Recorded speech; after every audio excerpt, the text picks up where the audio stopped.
Toujours dans le chapitre 1, Géométrie dans un repère. Nous allons à présent voir comment déterminer les coordonnées du milieu d'un segment.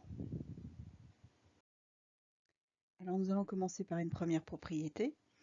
Dans un repère OIJ, on considère le point A de coordonnées XA, YA et le point B de coordonnées XB, YB. C'est-à-dire que XA est l'abscisse du point A, YA l'ordonnée du point A, XB est l'abscisse du point B, YB l'ordonnée du point B.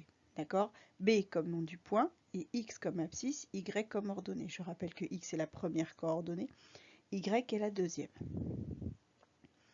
Alors dans ce cas, le milieu M du segment AB a pour coordonnée la moyenne des abscisses pour son abscisse et la moyenne des ordonnées pour son ordonnée. C'est-à-dire abscisse du milieu égale abscisse de A plus abscisse de B divisé par 2.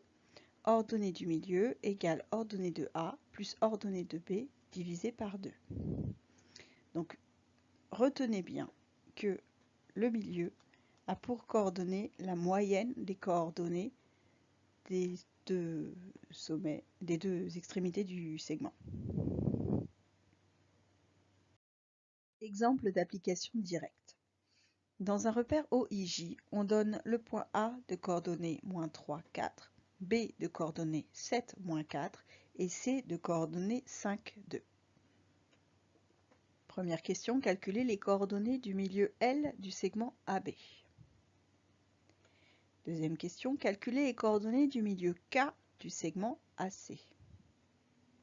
Et enfin, contrôler les résultats au moyen d'une figure.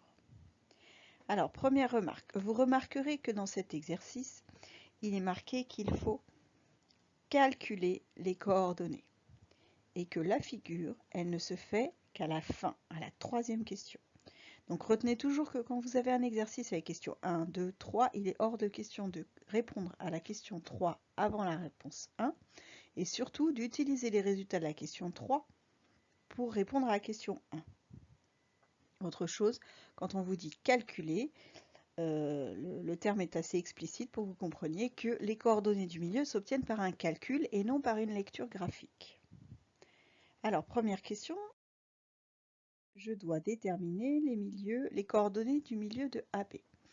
Donc, je repère les coordonnées du point A, -3, 4, et B, 7, -4. Ce sont les hypothèses de l'énoncé.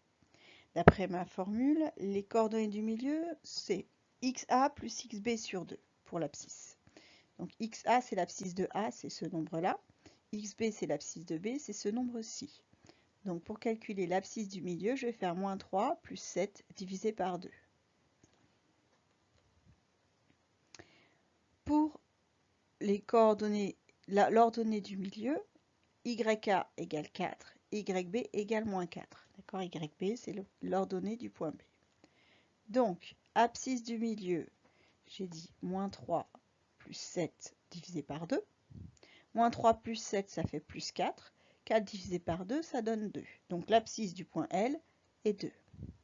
Pour Y, YA égale 4, YB égale -4, donc ça fait 4 - 4 divisé par 2, ce qui donne 0 sur 2, ce qui donne 0.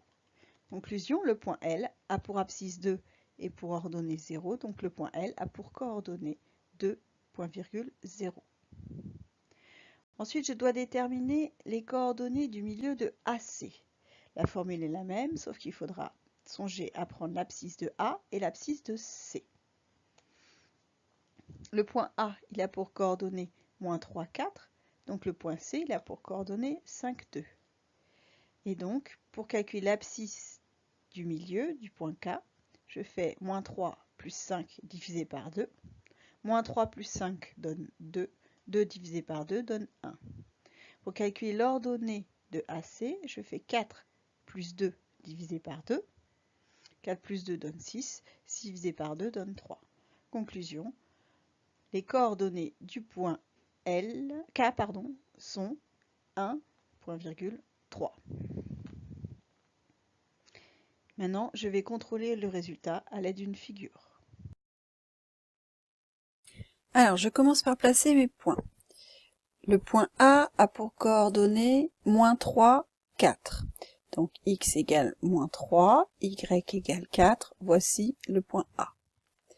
Le point B a pour coordonnées 7, moins 4, x égale 7, 1, 2, 3, 4, 5, 6, 7, y égale moins 4, 1, 2, 3, 4.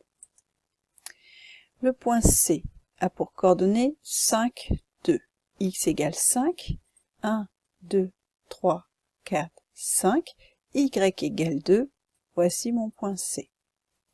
Je dois placer le point L milieu du segment AB. Donc le segment AB est ici. Et je place le point milieu du segment. Voici mon point L. Ensuite, je dois placer le point K milieu du segment AC. Je trace le segment AC et je place le point K milieu du segment AC. Le voici. Ensuite, je lis les coordonnées. Les coordonnées du point L. Ici, le point L. J'ai abscisse x égale 2, ordonnée y égale 0, puisque je suis sur l'axe des abscisses. Donc le point L a pour coordonnées 2, 0, ce qui est exactement ce que j'ai trouvé par le calcul. Le point K a pour coordonnées x égale 1, y égale 3, donc le point K a pour coordonnées 1, 3, ce qui est aussi ce que j'ai retrouvé par le calcul. Donc à l'aide de ma représentation graphique, je peux vérifier les résultats obtenus précédemment.